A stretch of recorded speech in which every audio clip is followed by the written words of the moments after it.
The Lagos State Government, through the State Environmental and Special Offence Unit Task Force, on Friday, crushed 2,200 seized motorcycles, popularly called OKADA, over violation of state traffic laws.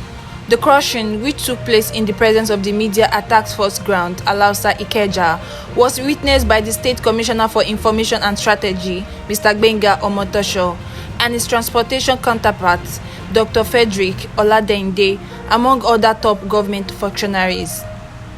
The state government had put June 1 as deadline for OKADA to stay off certain areas in the state.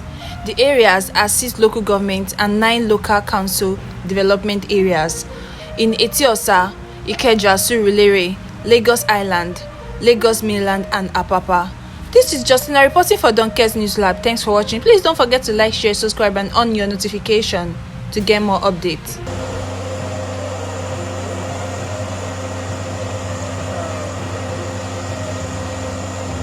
These are some of the bags that were seized within the week, and the government have issued.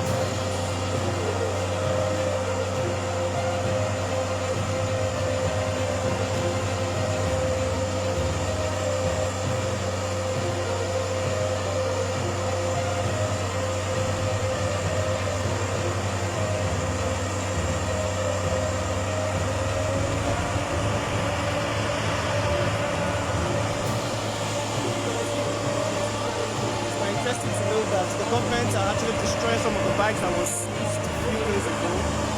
And then it's also interesting to know that sometime last month the government put a ban on of OKADA in about 6 local governments in Lagos State. And here we are live to witness about more than 2,000 bags have been seized, and the government have decided to destroy